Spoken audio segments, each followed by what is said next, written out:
Rodrigo Duterte is being sworn in as the 16th president of the Philippines for a 6-year term. These are live pictures from Manila, where he's currently taking the oath.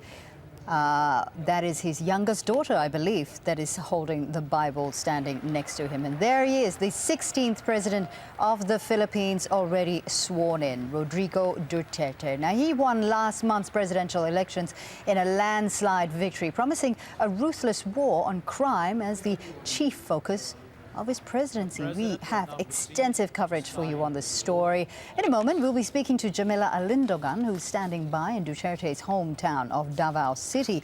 First, though, let's go live to Wayne Hay, who's at the inauguration ceremony in Manila.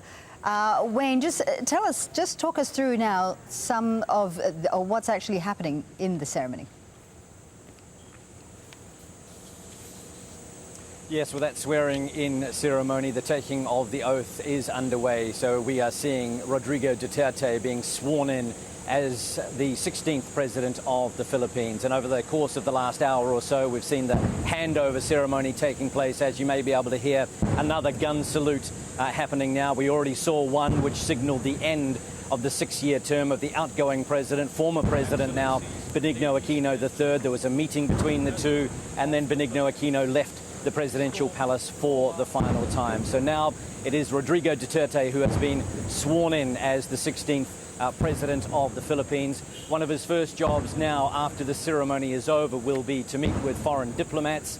And in typical fashion, he says that will be a very low-key affair, less lavish than we've seen in the past. In fact, one government spokesman saying, don't expect any champagne or caviar at that function, but it'll be a very brief meeting with foreign diplomats based in Manila, and then we'll see the first meeting of Rodrigo Duterte's cabinet. I want to take you up on that point where he's opted for a simple ceremony. In the past, as you've mentioned, it's been a very lavish inauguration ceremonies for past presidents. Why has he decided to go down this path of a simple ceremony?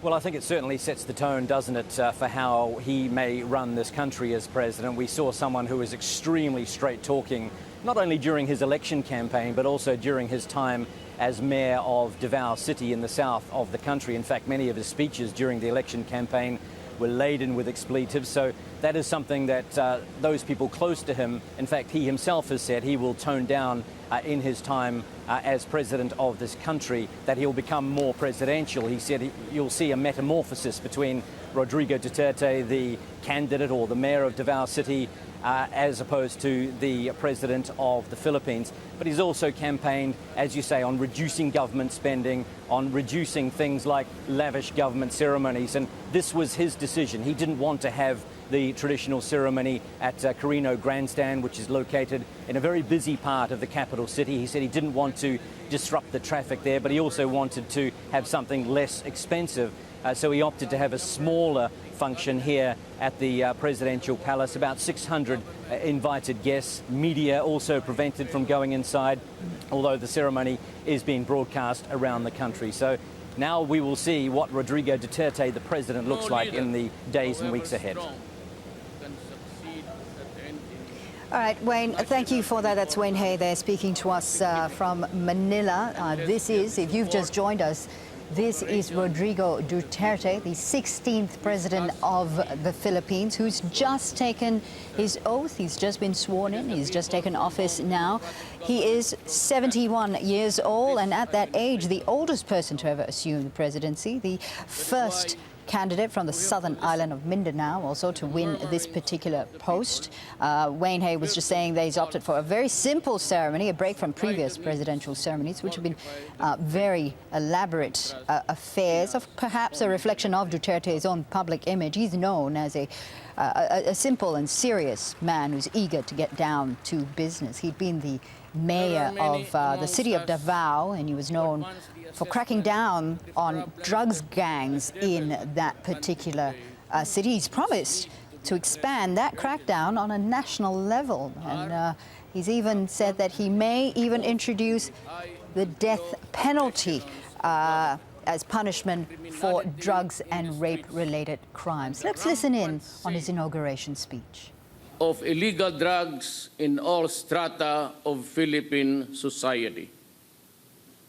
and the breakdown of law and order? True, but not absolutely so. For I say these ills are mere symptoms of a virulent social disease that creeps and cuts into the moral fiber of Philippine society.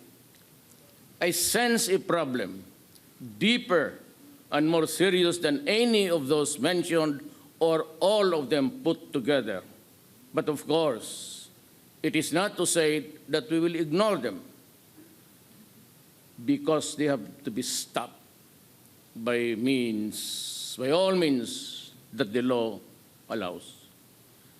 Erosion of faith and trust in government, that is the real problem that confronts us.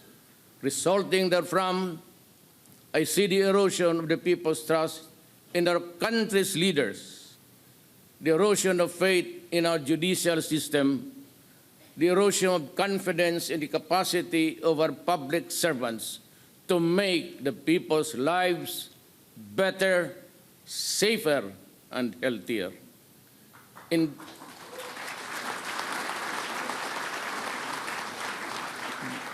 Indeed, ours is a problem that dampens the human spirit, but all is not lost.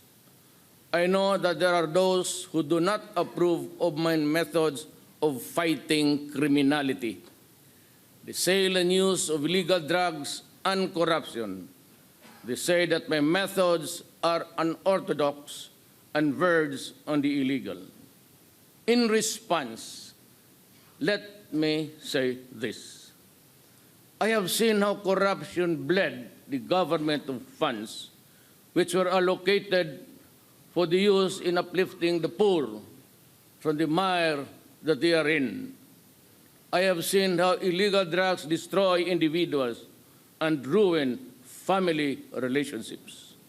I have seen how criminality, by means all foul, snatched from the innocent and the unsuspecting the years and years of accumulated savings, years of toil, and then suddenly they are back to where they started.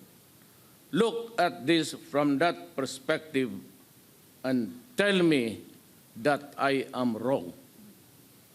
In this fight, I ask Congress and the Commission of Human Rights and all others who are similarly situated to allow us a level of governance that is consistent to our mandate.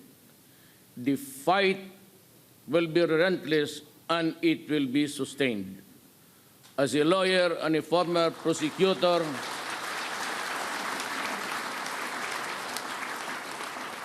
I know the limits of the power and authority of the President. I know what is legal and what is not. My adherence to due process and the rule of law is uncompromising.